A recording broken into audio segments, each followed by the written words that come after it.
कि आप आए और अपना संदेश हम सबको दें। जोरदार तालियों से आप सब उनका स्वागत करें।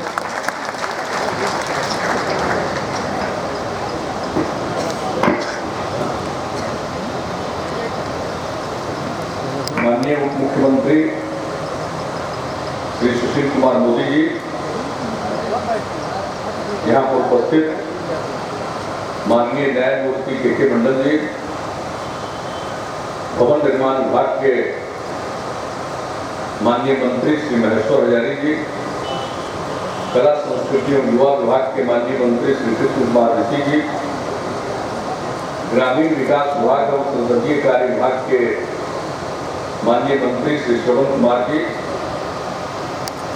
शिक्षा विभाग एवं विधि विभाग के माननीय मंत्री श्री कृष्णनंदन प्रसाद वर्मा जी, बिहार विधान परिषद के सम्माननीय सदस्य प्रोफेसर रामवचन राय जी, फुलवारी के माननीय विधायक श्री श्याम रजक जी, बिहार सरकार के मुख्य सचिव और इस संग्रहालय के नोडल ऑफिसर श्री अंजलि कुमार सिंह जी, कला संस्कृति एवं युवा विभाग के प्रधान सचिव श्री चैतन्य प्रसाद जी, भवन निर्माण विभाग के प्रधान सचिव श्री चंचल कुमार जी, मुख्यमंत्री के सचिव द्वय श्री अजीत चंद्रा जी, मनीष वर्मा जी, ओएसडी श्री गोपाल सिंह जी, पटना के जिलाधिकारी संजय अग्रवाल जी, यहाँ उपस्थित अन्य अधिकारीगण, इस कार्यक्रम में उपस्थित देश के ख्याति प्राप्त लब्ध प्रतिष्ठित सम्मानित कलाकारगण, विशिष्ट अतिथिगण, प्रिंट एवं इलेक्ट्रॉनिक मीडिया के प्रतिनिधिगण, बहनों एवं भाइयों, आज गांधी जयंती है और आज के दिन बिहार संग्रहालय के शेष सभी हिस्सों का लोकार्पण हो रहा है। इसके एक हिस्से का लोकार्पण 7 अगस्त 2015 को हो चुका है और उसके बाद जब इस संग्रहालय का निर्माण हुआ है और इस संग्रहालय की खासियत और इसके स्ट्रक्चर सब चीज़ों के बारे में संग्रहालय निर्माण के नोडल ऑफिसर और बिहार के मुख्य सचिव श्री अंजलि कुमार सिंह ने जो जानकारी दी है, मैं उन बातों को दोहराना नहीं चाहता, लेकिन सचमुच आज बापू के जन्म दिवस के अवसर पर मुझे बेहद संतोष की अनुभूति हो रही है कि आज अब ये संग्रहालय पूरे तौर पर लोकार्पित हो रहा है। ठीक ही कहा हमारे माननीय उप मुख्यमंत्री जी ने कि इसको कितना मुसीबत झेलना पड़ा है। जब संग्रहालय बनाने का निर्णय हुआ तभी से उस समय कुछ लोगों ने इसके खिलाफ कई तरह के वक्तव्य दिए। मुझे ये बात समझ में नहीं आती थी कि क्यों ऐसा वक्तव्य लोग दे रहे हैं। पटना का जो संग्रहालय है बहुत पुराना संग्रहालय है, पटना म्यूजियम। जहां तक मेरी जानकारी है इस देश में पहला संग्रहालय कोलकाता में और दूसरा संग्रहालय चेन्नई में खुला। अब चेन्नई नाम है, उस समय तो मद्रास होगा। और तीसरा ये पटना में 1917 में संग्रहालय, पटना संग्रहालय निर्माण की बात हुई और उसका निर्माण कार्य 1928 में पूरा हुआ। तो इस देश के अंदर जितने संग्रहालय बने तो तीसरा संग्रहालय पटना संग्रहालय, और इसमें काफी प्रदर्शन, बहुत उत्कृष्ट चीजें वहां। मुझे तो जब जानकारी मिली मैंने खुद भी देखा उस संग्रहालय को। तो जब हम लोगों की सरकार बनी उसके उसी समय के बाद, चूंकि शुरू से मेरी दिलचस्पी म्यूजियम में रही, पटना संग्रहालय देखने गए बहुत पहले छात्र जीवन में आकर देखे थे। तो फिर मेरी इच्छा थी कि चलकर जरा पटना संग्रहालय देखे। कुछ देर देखते रहे, घूमते रहे। फिर हमने कहा कि ये तो इतना प्रदर्शन है, इतने एग्जिबिट्स हैं और उसको किस प्रकार से रखा हुआ है एक दूसरे के निकट, और इस तरह से उसमें जब इतनी चीजें हैं, और बाहर भी मुझे कुछ म्यूजियम देखने का मौका मिला था देश के बाहर, तो हमने कहा इन सब चीजों को प्रदर्शित करने का आज के युग में एक नया तरीका। अब एक ही साथ 50 मूर्तियां एक ही कमरे में, अब उसके बारे में न तो कोई ठीक से बताएगा कि ये मूर्ति कब की है। देखने वाला सिर्फ देख लेगा, जान लेगा कि बड़ी पुरानी मूर्तियां वहां रखी हुई हैं, लेकिन उसके बारे में उसको कोई ठीक से बता नहीं पाएगा। हर मूर्ति की अपनी खासियत है, हर प्रदर्शन की अपनी खासियत है, लेकिन उसके बारे में उसको कोई बताने वाला ठीक से नहीं होगा।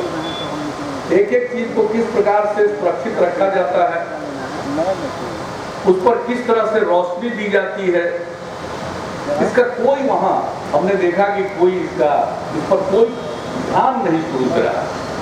हमारे इतने प्रदर्शन थे, फिर हमने कहा इतने प्रदर्शन है तो फिर इसी म्यूजियम से बहुत सुंदर भवन है बना हुआ। और एक घटना और घट गई थी उस म्यूजियम में। उस म्यूजियम से एक बार 18 मूर्ति की चोरी हो गई। हम लोग बड़े परेशान कि 18 मूर्ति की चोरी हो गई। देखा भाई म्यूजियम किस तरह से है। तो खैर उसके बाद जो भी हो उसके वाल को ये ऊंचा करना या उसके साथ और भी जो इंतजाम थे वो किए गए, और तत्काल हमने तुरंत, क्योंकि मालूम था कि इस मामले में सीबीआई को इसके बारे में कुछ एक्सपर्टीज है, तो तत्काल सीबीआई को हवाले किया। लेकिन सीबीआई वो काम शुरू करती उसके पहले ही हमारे बिहार पुलिस ने जो टीम बनाई और उसके बाद उन लोगों ने जो चारों तरफ काम शुरू किया, तो मूर्तियां बरामद हो गई। एक मूर्ति नहीं मिली, 18 में 17। तो वो मूर्ति बड़ी छोटी थी। अब वो पता नहीं कहाँ गिर गया होगा, रह गया होगा, भविष्य में कभी किसी को मिला भी होगा तो उसको पता नहीं चला होगा कि ये ऐतिहासिक धरोहर है, पटना म्यूजियम में रखा हुआ। तो आप सोच सकते हो, तो सब मूर्तियां मिल गई, फिर स्थापित भी हो गई। लेकिन आप सोचिए कि इतनी मूर्तियां और उसको ठीक ढंग से रखा नहीं गया। यही नहीं, वहां राव सांस्कृतिक जी को सब जानते हैं, वो तिब्बत से जो कुछ भी लाकर उन्होंने पांडुलिपियों को रखा है, पेंटिंग को रखा, बहुत चीजों को रखा। हमने देखा कि यूं ही एक स्टॉक की तरह बहुत सारी चीजें रखी हुई। हमने कहा कि भाई इसको प्रदर्शित करना है तो स्टॉक क्यों से रखना है, ये तो ठीक नहीं लग रहा। जब इतना ज्यादा हम लोगों के पास इतनी बड़ी धरोहर है तो इसको हम ठीक से दिखा नहीं पा रहे। फिर वहीं पर हमने जानकारी ली क्या हो रहा है, तो कहा कि नहीं अब म्यूजियम थोड़ा और भी कर रहे हैं, इसके साथ एक पीछे में एनेक्सी बिल्डिंग बना रहे हैं, कला संस्कृति विभाग के अधिकारियों ने बताया। तो हमने कहा भाई कि ये जो बना रहे हैं ये कितना बड़ा है, सब देखा, ये बनने वाला है।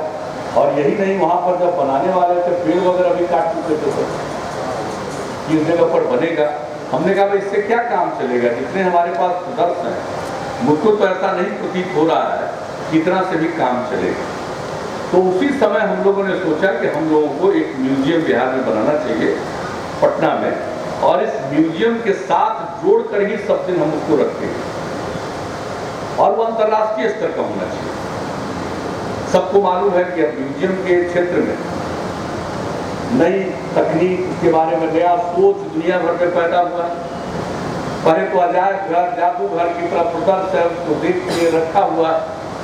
अब उसका रूप दूसरा बना है अंतर्राष्ट्रीय स्तर पर, कि लोग उसको देखें, सीखें। जो हमारी नई पीढ़ी के लोग हैं उनको इस तरह से उन एग्जिबिट्स को दिखाया जाए कि वो इंटरटेन भी हों और उनको जानकारी भी मिले। तो उसको ठीक ढंग से, जो आज दुनिया भर में नए तरीके से जो म्यूजियम का निर्माण हो रहा है, जो अंतर्राष्ट्रीय उसका तरीका बनाया गया है, उसको क्या न्यू म्यूजियोलॉजी बोलते हैं।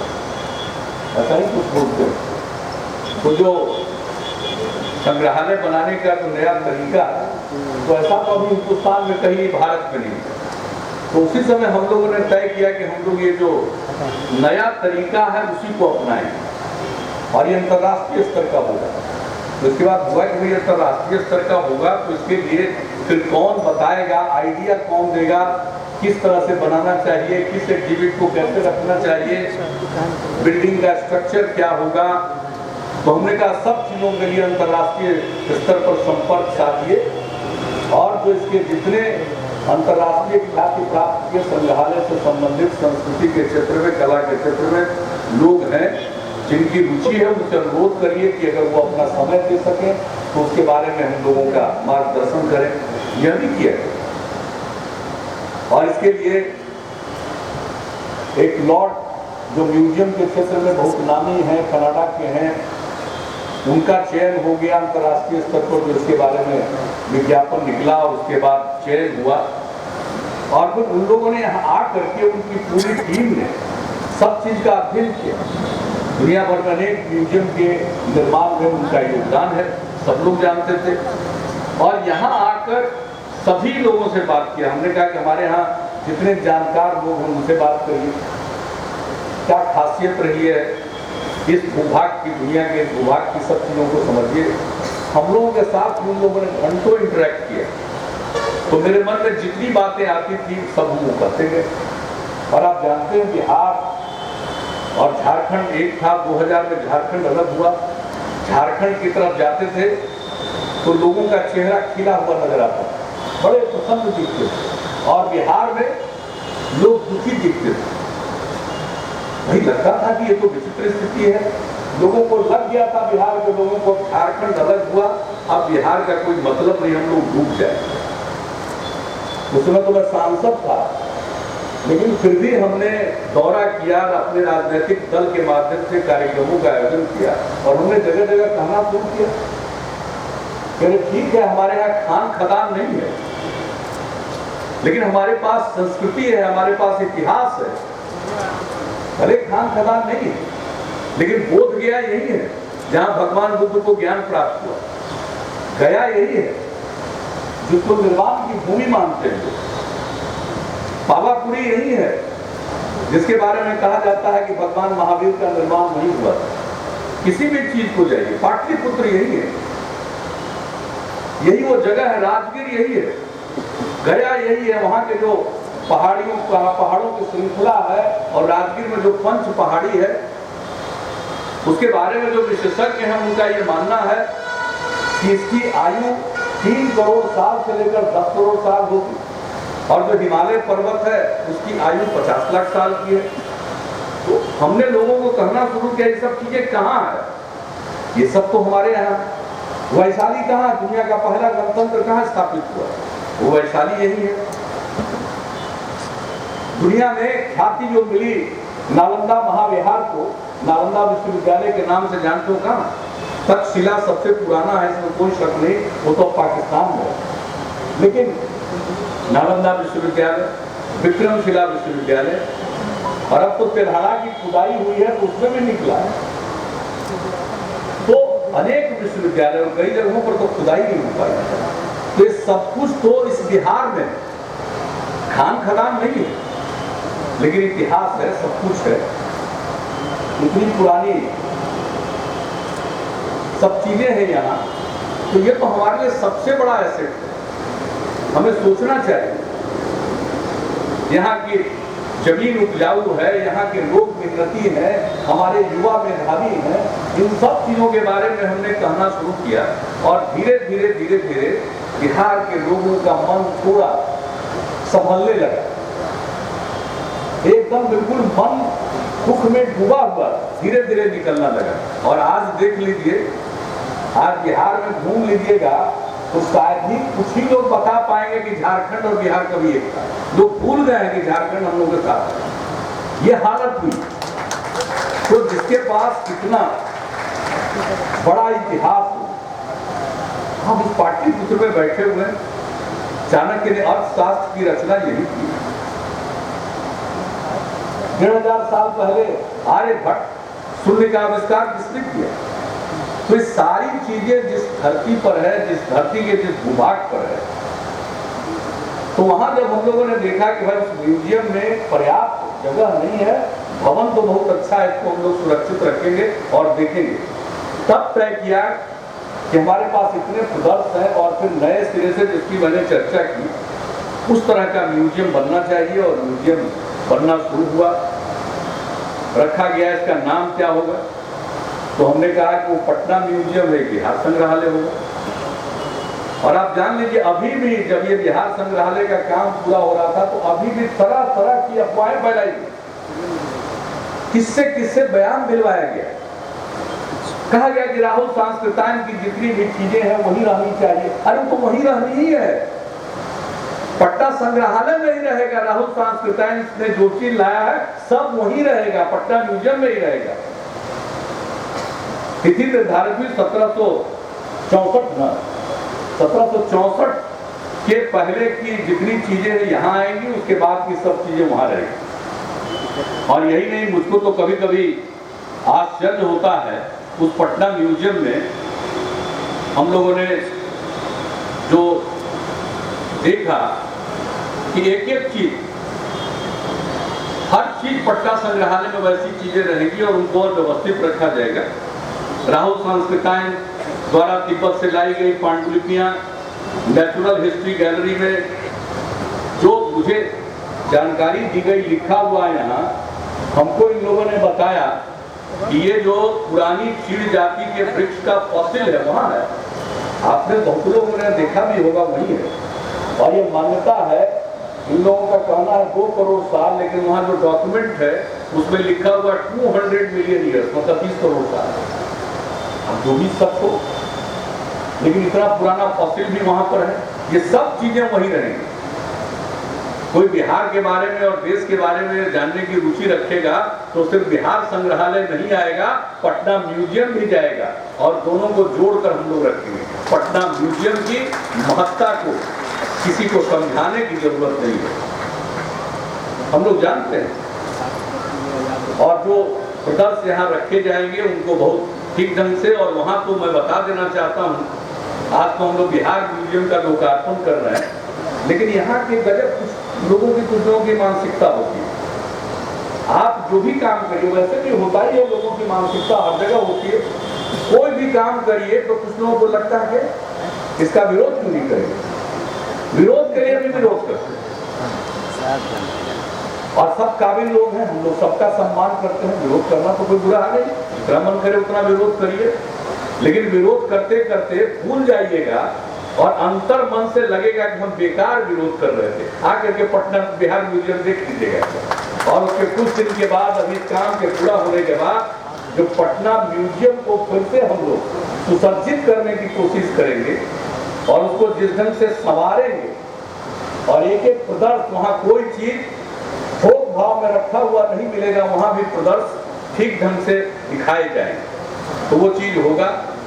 और हमने तो यह भी कहा है कि भाई आपको कोई आदमी एक जगह देखना चाहेगा, अगर पटना म्यूजियम गया तो उसको जो देखने का टिकट मिलेगा तो बिहार म्यूजियम भी देख सकता है, बिहार म्यूजियम में आएगा इसका टिकट लिया तो पटना म्यूजियम भी जाकर देख सकता है। तो इस तरह का इंतजाम भी हम लोग करेंगे ताकि हर चीज को लोग देखें। तो ये सारी चीजें हो रही हैं और बिहार म्यूजियम में कौन कौन से खंड है इसके बारे में बताया जा चुका है, मुझे ज्यादा कुछ नहीं कहना है। लेकिन हम बिहार म्यूजियम जो अंतर्राष्ट्रीय ख्याति प्राप्त का है, उसी के साथ साथ पटना म्यूजियम को ही एक मॉडर्न और कंटेम्पररी म्यूजियम बनाने की भी कोशिश हम लोग करेंगे। और जो बिहार म्यूजियम है इसमें तो सारी सुविधाएं, हमारे इतने बड़े बड़े आर्टिस्ट आए हुए हैं, अब इससे ज्यादा प्रसन्नता की क्या बात हो सकती है।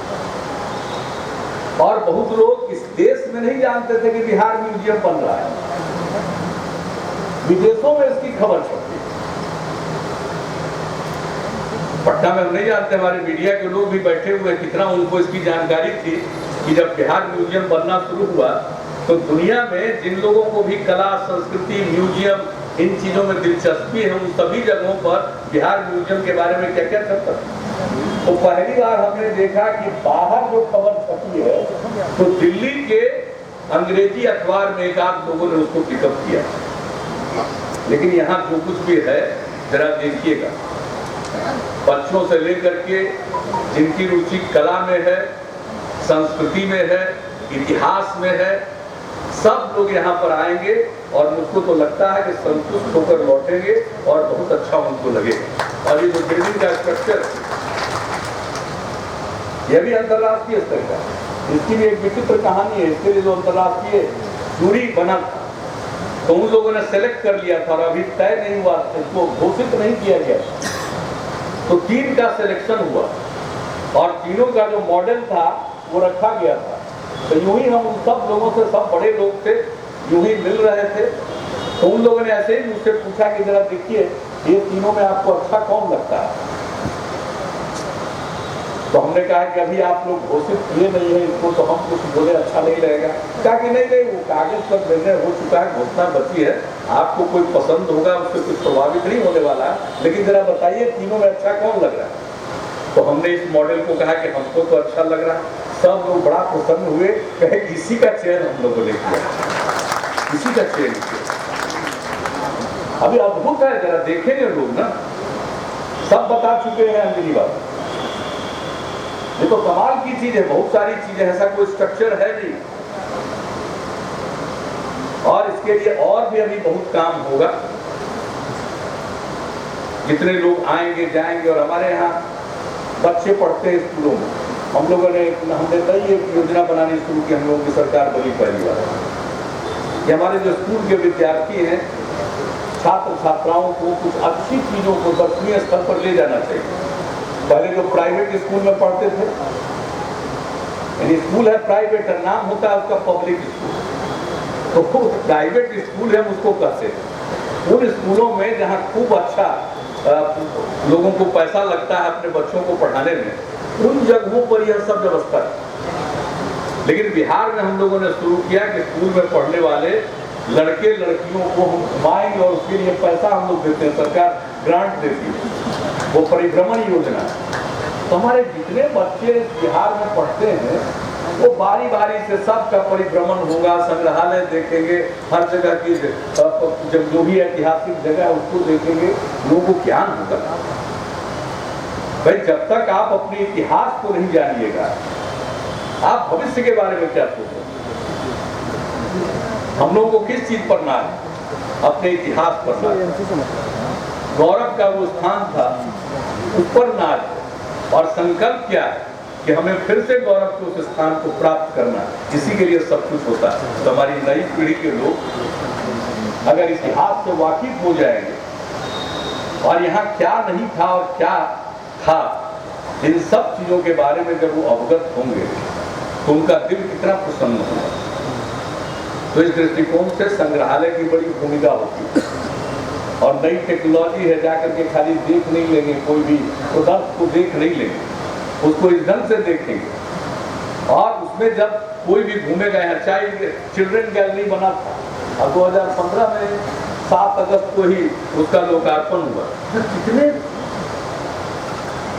आए होंगे यूथ देखने के लिए और कितने प्रसन्न रहते। अभी तो ये पूरा काम चल रहा था तो कुछ दिनों से वो बंद था, अब तो पूरे तौर पर अब ये पूरा का पूरा जो बिहार संग्रहालय है वो खुल रहा है, उसका लोकार्पण हो गया है। और ऐसा मत समझिएगा, इसमें बहुत सा काम अभी भी बाकी है। जो प्रदर्शन है उसके लिए जो केस बनना है, अब जानते हैं कि सब कुछ अंतर्राष्ट्रीय स्तर का है, तो माकी एसोसिएट्स इसके स्ट्रक्चर के हैं कंसल्टेंट। अब एक एक चीज को इस तरह से, और बनाने वाली कंपनी कौन है? Larsen and Toubro. कौन नहीं जानता इस देश में उसका मुकाबला कितने लोग कर सकते हैं। सब चीज के बावजूद एक एक चीज पर नजर, अगर कोई पत्थर का एक टुकड़ा भी उस स्तर का नहीं हुआ तो उसको रिजेक्ट कर दिया जाता है। तो उसी तरह से जितने प्रदर्शन है उसका जो बेस बन रहा है, उसको रखने की जो जगह है, उसका जो बेस है, उसके ऊपर जो शीशा लगेगा, वो सब चीज जिस स्तर का है कि इंडिया में तो खैर नहीं उपलब्ध था, उस मॉडल का दुनिया में भी कहीं उपलब्ध नहीं था। जिसने भी इसको जिम्मेवारी ली है वो सबको नए सिरे से एक एक चीज को बनाना पड़ेगा। तो धीरे धीरे जब तक वो आता जाएगा वो सब भी इसी तरह से सारे प्रदर्शन उस पर रखे जाएंगे, तो एक एक वो सब चीजें चलती रहेगी। लेकिन अब खुल जाएगा, सब लोग देखेंगे, आनंदित होंगे। और आज का चयन आपने किया है, बापू के जन्मदिन का चयन किया है। चंपारण सत्याग्रह के 100 साल पूरा होने पर जो पूरा का पूरा साल हम लोग मना रहे हैं कि बापू के विचार को जन जन तक पहुंचाएंगे, उस काम में लगे हुए हैं। और उस दौर में ही 2 अक्टूबर को इस म्यूजियम का लोकार्पण हो रहा है। अपने इतिहास को लोग जानेंगे, समझेंगे और देखेंगे, तो इससे बहुत लोगों को अच्छी अनुभूति होगी। तो मुझे इसके लिए बहुत प्रसन्नता है कि आज का दिन चयन किया गया। और आज ही के दिन हम लोगों ने बहुत बड़े अभियान की शुरुआत की है, बाल विवाह और दहेज प्रथा के खिलाफ अभियान। उसकी शुरुआत आज हम लोगों ने कर दी है।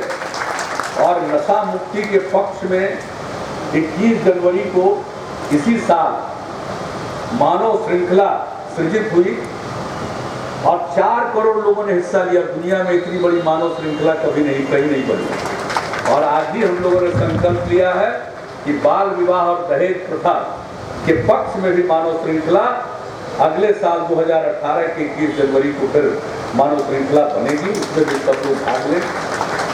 तो आज का दिन सचमुच बहुत ही हम लोगों के लिए संतोषदायक है।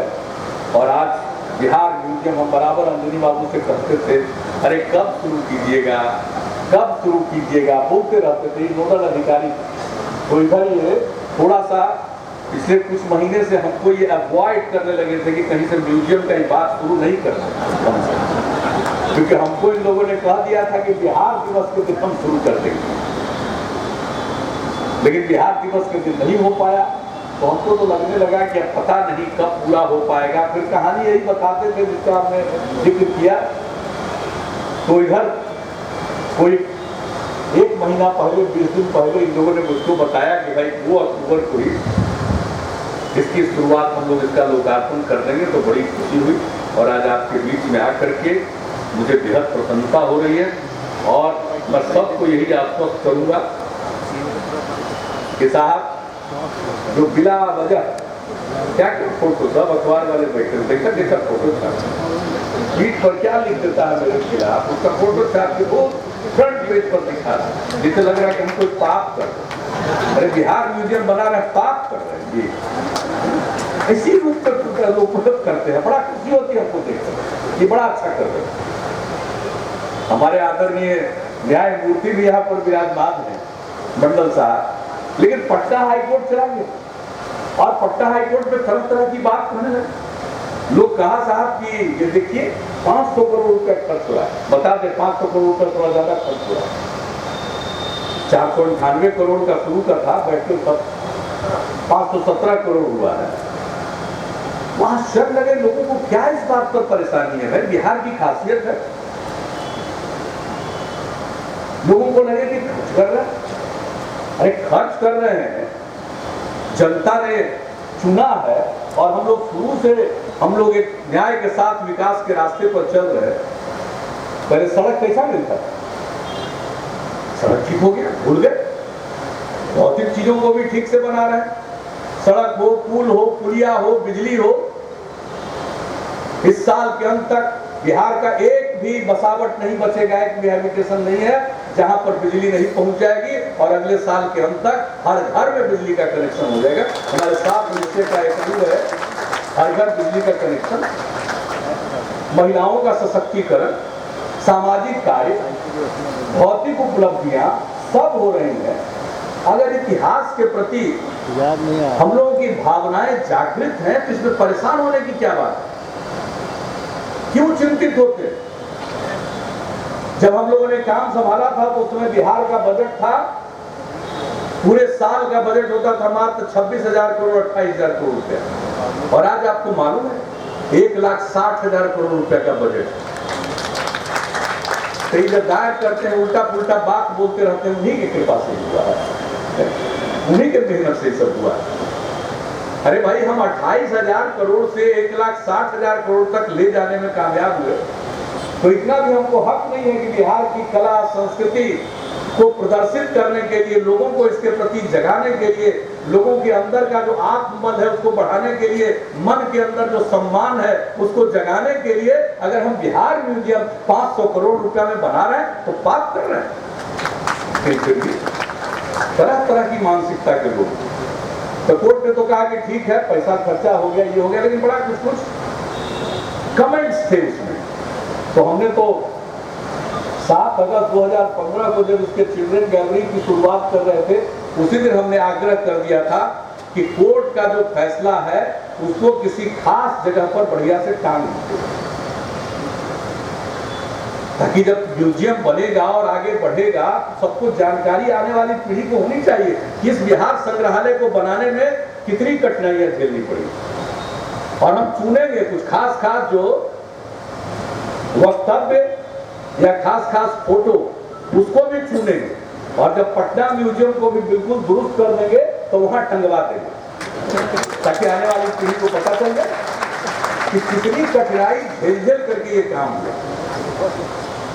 माने अपने इतिहास के प्रति मन में सम्मान का भाव है, कला के प्रति सम्मान का भाव है, उसकी अहमियत को समझते हैं कि कोई गुनाह करते, लेकिन फिर भी चलिए सोच अलग अलग है।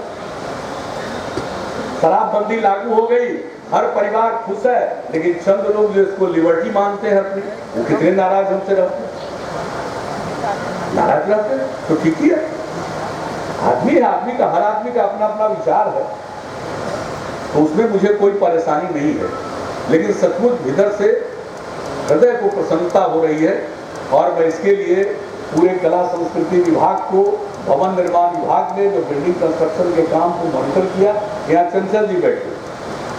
अब हमको तो कभी कभी लगता है कि हमारे जो अधिकारीगण हैं उनके मन में, क्योंकि हम लोग तो सोच सकते हैं, हम लोग तो आइडिया दे सकते हैं, बहुत लोगों के साथ कंसल्टेशन कर सकते हैं, लेकिन कोई भी चीज करेंगे उसके लिए धन का प्रबंध कर देंगे, लेकिन उसका जो क्रियान्वयन है करना चाहिए अधिकारी लोगों को। तो मुझे बड़ी खुशी हुई कि कम से कम अंजनी बाबू जो इसके नोडल ऑफिसर है, मुख्य सचिव है, इनकी कला संस्कृति के क्षेत्र में बृहद दिलचस्पी है। और उसके बाद हमने देखा कि अब चंचल जी हैं जो हमारे कार्यालय के प्रधान सचिव भी है, और अब फिर से भवन निर्माण विभाग के भी प्रधान सचिव हैं, इनकी भी बड़ी दिलचस्पी है। इसलिए दोनों आदमी जो नालंदा यूनिवर्सिटी बना है नया, उसके बोर्ड ऑफ गवर्नर्स में बिहार के रिप्रेजेंटेटिव है, नाम से रिप्रेजेंटेटिव बना है, कि दिलचस्पी। और अब बड़ी खुशी होती है कि हमारे जो चैतन्य प्रसाद है, हम लोगों की सरकार बनी 1-2 साल के अंदर चले गए दिल्ली। हमारे IAS अफसर लोग दिल्ली जाने में बड़ी रुचि रखते हैं।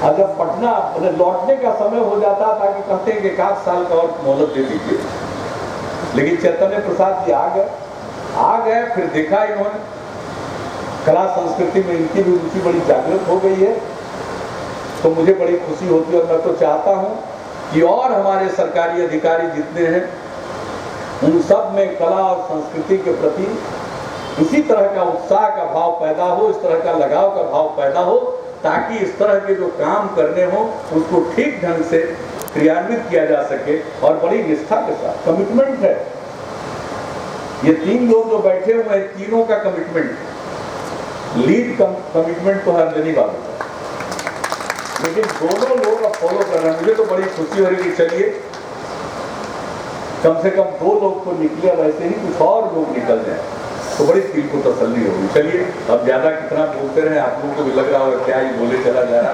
लेकिन सब लोग के साथ आप सबका अभिनंदन करते हुए मुझे बेहद खुशी है, कला संस्कृति और युवा विभाग और निर्माण विभाग सबको, और आप सब लोग यहाँ मौजूद हैं, उनका मैं अभिनंदन करता हूँ और हृदय से बधाई देता हूँ। बहुत बहुत आभार। आज माननीय मुख्यमंत्री महोदय ने बहुत सारी बातें हम सबके बीच कही, इस संग्रहालय के बारे में कही, समृद्ध इतिहास, बिहार के समृद्ध इतिहास के बारे में कही। जरूरत है इसे समझने की, सहेजने